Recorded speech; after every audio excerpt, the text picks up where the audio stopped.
So, going from more Norse myth in the Bible and their similarities, starting with Ask and Embla, Adam and Eve. So, who inherited the world? Har answered as follows. As Bor's sons went along the sea strand, they found two trees. These trees they took up and made men of them. Tree of knowledge and the tree of book of life in Genesis. The first gave them spirit and life. The second endowed them with reason and power of motion. Reason, knowledge. And the third gave them form of speech, hearing, and eyesight, and gave them clothes and names. The men they called Ask, and the woman Embla. From them all mankind descended, and a dwelling place was given them under Midgard. In the next place, the sons of Bor made... Okay, so it speaks of Adam and Eve and how we're actually made from the two trees from Genesis. And very similar. Okay, so there's this one. Narfi had a giant dwelt in Jotunheim, had a daughter named Night. She was swarthy and dark like the race she belonged to, and you can pause and read right here. Sounds eerily similar to Enoch. And I'll just let you pause and read. And read through that. Chapter 5 indicates somewhat of a Ragnarok and goes back to Revelation. The sun darkened and the moon turning to blood. Though this can be solar lunar eclipse, but we're just talking about the myths. There's also other events that dictate Ragnarok and Revelation.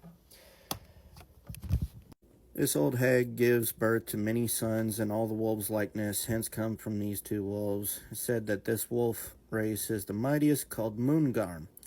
He is filled with the lifeblood of all dead men. He will devour the moon and stain the heavens and all the sky with blood.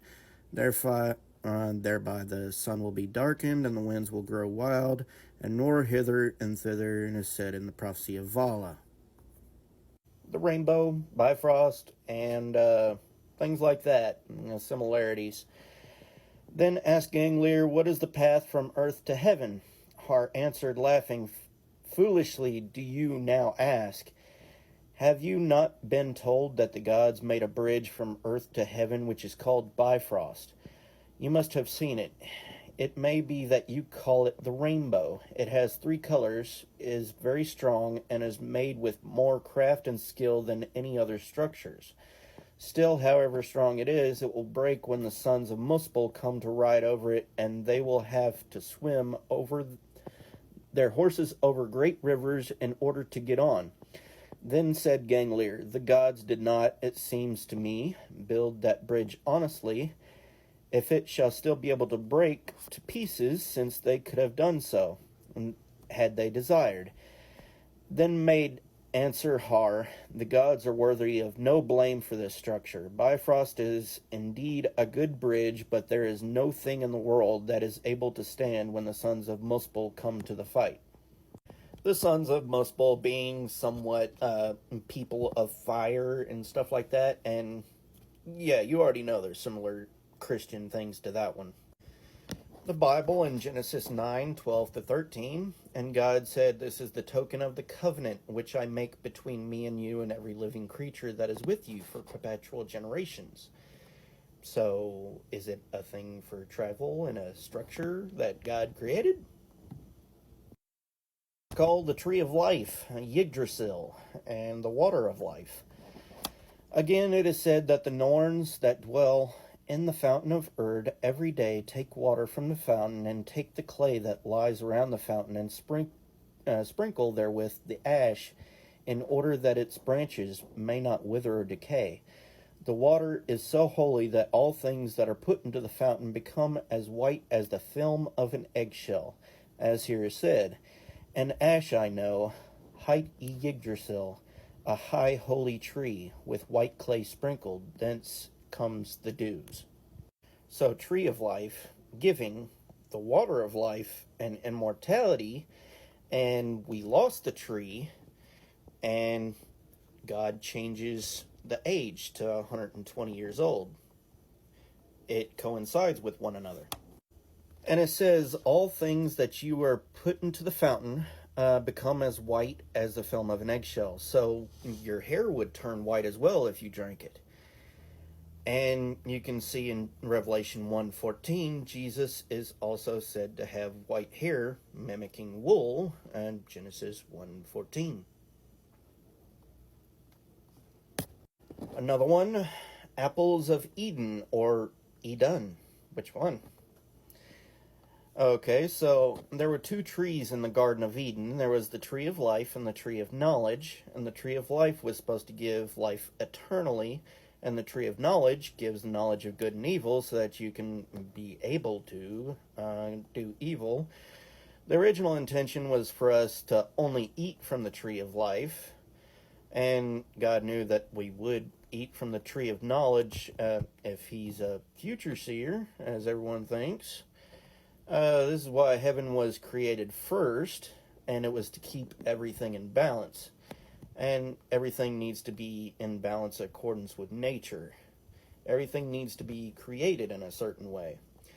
Think of it like cheat codes in a game. When you use cheat codes and enhances something in that one power or ability, whatever it might be, it comes more than everything else. Sometimes the game even glitches. Would this not throw things out of balance with cheat codes? So there's also a certain quote in Genesis that, if you pay attention, it kind of relates. Genesis 3:4, you will not surely die, or immortality, tree of life. Tree of life being from Genesis 2:9, and then Eden's apples. All other gods get golden apples from her. She was a keeper of magic apples, immortality, apples that only Eden has.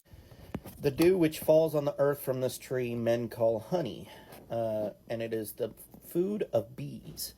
Two birds fed an Ern's fountain, they are called swans, and these are the parents of the race of swans. Okay, now this one. Then said Ganglier, great tidings you are able to tell of the heavens. Are there other remarkable places than the one by Erd's fountain? Answered Har. There are many magnificent dwellings. One is there called Alfheim. There dwell the folk that are called light elves, but the dark elves dwell down in the earth, and they are unlike light elves in appearance, but much more so in deeds. The light elves are fairer than the sun to look upon, but the dark elves are blacker than pitch. Another place is called Breidablik, I think, and no place is fair.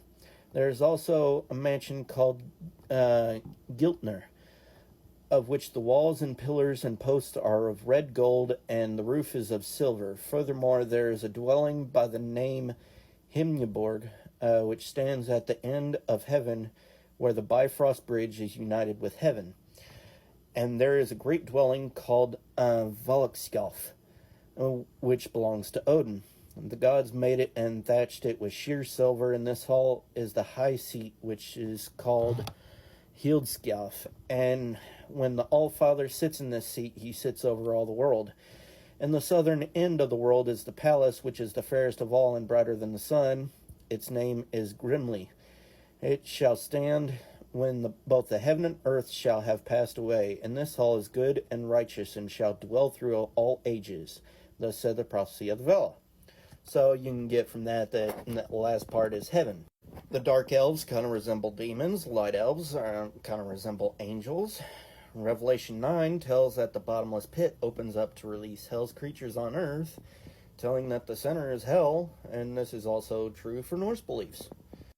I'm going to have to make a part 4. There's so much to go through.